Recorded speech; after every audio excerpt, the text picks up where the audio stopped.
On March 12th, breaking news hit the media that the largest college admissions scam ever in the United States had been revealed. It involved over 50 people nationwide, including famous actresses Lori Loughlin and Felicity Huffman, buying their children's way into some of the top schools in the nation with huge sums of money. This sparked a huge outrage online, as many people believed that it was unfair that undeserving kids are taking the spots of hardworking but less wealthy kids in the top universities. Especially since a clip resurfaced of Olivia Jade, Lori Loughlin's daughter. Do you want the experience of game days, partying? I don't really care about school, as you guys all know. This was a heavily reported story, as it hit many of the news values, which are criteria which determine how much prominence a media outlet gives to a news story.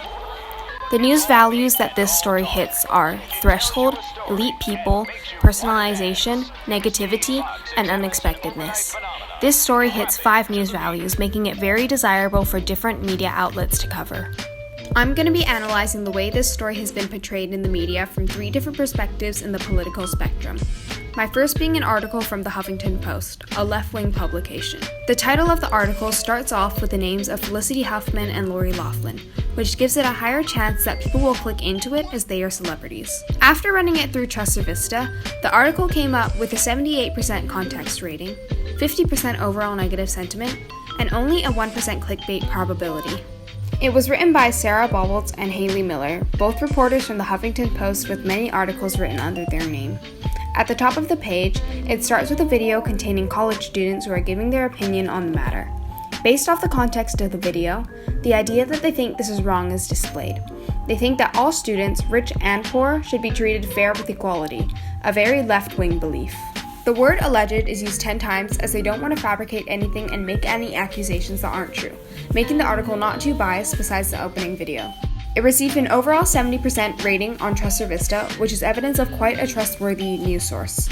The next source that I'll be looking at is from the far right-hand side of the spectrum, InfoWars. The article is titled, "The College Admissions Scandal is a Perfect Example of How Deeply Corrupt America Has Become," and is written by Michael Snyder. Upon further investigation, I found out that this article was taken from his blog, The Economic Collapse, and from there I was able to find out more about the author and his credibility. He describes himself as a very strong conservative and calls himself a truth seeker. He has written many articles which have a very aggressive and opinionated tone, including this one. The picture used at the top of the article is not really relevant to the context. Using TinEye reverse image search, I found that this is a stock image that dates all the way back to 2013, showing us that it is not necessary to the article but instead placed there for dramatic effect. In the article, he uses very strong and exaggerated language to try and persuade the reader. He also writes in a very informal tone, and instead of giving straight facts about the people and situation, he gives it in his opinion.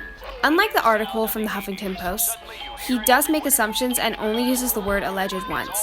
Instead, he jumps to conclusions, claiming things such as a number of college coaches became exceedingly wealthy from taking bribes to recruit kids. Overall, we can see that this is not a very reliable article, as it uses specific language to try and sway you in his opinion, other than giving you the objective truth. The last article that I'm going to be looking at is from a politically neutral news site, which is NBC News. Like the Huffington Post article, the title starts off with the names of the famous actresses involved in the scandal, giving it a higher chance of people clicking into it. After running it through TrustedVista, it came out with a 2% clickbait probability, 50% overall negative sentiment, and an 85% for context rating, making it the most trustworthy article out of 3 according to TrustedVista. It was written by Tom Winter, Pete Williams, Julia Ainsley, and Rich Shapiro, all credible reporters from NBC News. The word alleged is used 9 times in this article, showing that they want to give a balanced opinion on the situation. After looking at the scandal in depth from 3 different perspectives in the political spectrum, the one thing that remained constant throughout is the idea that this is bad. Not one of the news sources backs the idea or thinks that it isn't wrong. Buying your way into school has been going on in America and isn't new news. But in wake of this scandal, more cases from before are coming back to light, and people are made to think more about the ethics of this. Are people really willing to risk their integrity just for money, or getting their children into a good college? So overall, maybe the outcome of this scandal could be good, as people are now made more aware of the ongoing problem and can do something to fix it.